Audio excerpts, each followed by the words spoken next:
नमस्ते, म अनिता स्वस्तिक लघु वित्त वित्तीय संस्था शाखा कार्यालय बर्दिवासबाट कर्जा लिनुभएका सदस्य श्री घुर्नीदेवी दासको कर्जा सदुपयोगतासँगै कर्जाप्रतिको के कस्तो धारणा रहेको छ बुझ्न आएका छौँ।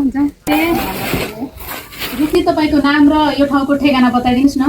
नमस्ते, मेरो नाम घुर्नीदेवी, घर बेङ्गाडाबर 9 नम्बर, मेथला नगरपालिका। दिदी, हाम्रो स्वस्तिक लघु वित्त वित्तीय संस्थाबाट तपाईँले कति ऋण लिनुभएको थियो? 5 लाख। अनि 5 लाख लिएर भैँसी किने। अनि त बिहा छ, दुध बेच्यो, किस्ता तिर्नु। अनि भैँसीले त सबै दिन दुध दिँदैन नि त। अनि फेरि एउटा बिहायो भने एउटा दुध सक्छ, एउटा फेरि ब्याउँछ, अनि त्यो दुधले मलाई किन्नु। मतलब 4वटा राख्नु भएको छ, 2वटा ब्याउँछ, मतलब दुध दिन्छ, अनि फेरि 2वटा त्यस्तो छ कि के मिलाउनु भएको छ के? मिला छु, एउटा बिहा भने एउटा दुध हुन्छ, एउटा फेरि भएपछि एउटा हुन्छ।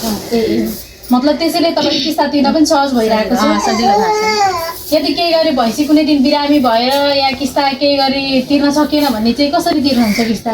तिर्छ, त्यहाँ छोरोले पैसा पठाइदिन्छ, बुढो दिन्छ। बुढोले मतलब तपाईँको छोरा पनि काम गर्नुहुन्छ, कमाउनुहुन्छ, या बुढा पनि कमाउनुहुन्छ, त्यसरी किस्ता तिर्न तपाईँलाई गाह्रो हुँदैन? गाह्रो छैन। गाह्रो छैन। स्वस्तिक लघु वित्तबाट ऋण लिनलाई चाहिँ तपाईँले कसरी लिनुभयो, या कसको माध्यमबाट लिनुभयो कि के कसरी? अब कसरी लिएको, अब त्यहाँ हाम्रो गाउँमा एउटा बहिनी थियो बसेको, अनि त्यसले भनेको त्यहाँ अलि राम्रो छ, त्यसमा पैसा लिनु भनेर नि राखेर अनि त्यसले राखिदियो। अनि त्यसबाट 5 लाख रुपियाँ लियो, अनि भैँसीहरू किनेर अनि त्यो भैँसीको दुध बेचेर किस्ताले तिरिरहेको छु भनेर राम्रो छ भनेर त्यसले बसाइदियो।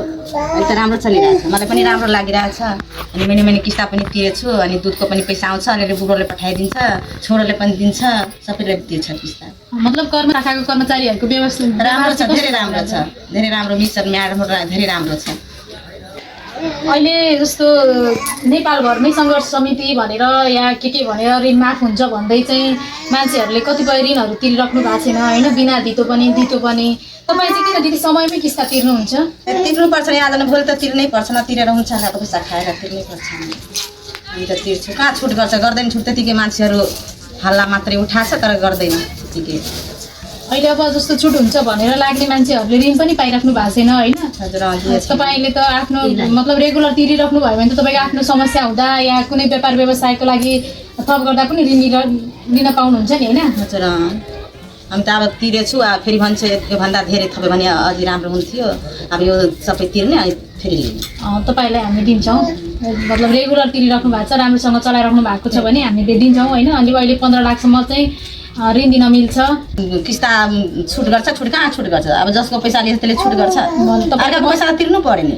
तपाईँको मनमा लागिरहेछ कि छुट हुँदैन? कहाँ हुन्छ, छुट हुँदैन, छुट केही हुँदैन।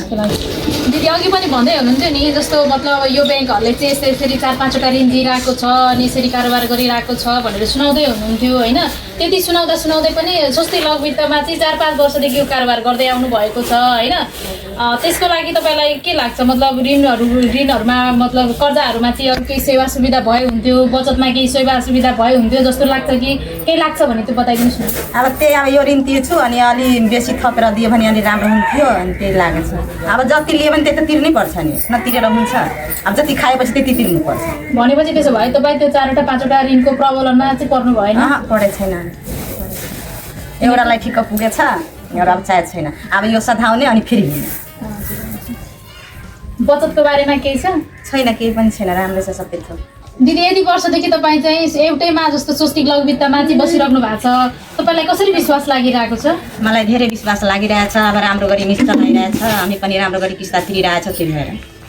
अरू केही छ भने भनिदिनुहोस् त। छैन, केही पनि छैन, हाम्रो त राम्रै गरी किस्ता पनि चलेछ, हाम्रो मिस म्याडमहरू राम्रै छ सबै थोक, अनि किस्ता पनि राम्रै गरी चलेछ, बचतहरू राम्रै गरी सुनाछ।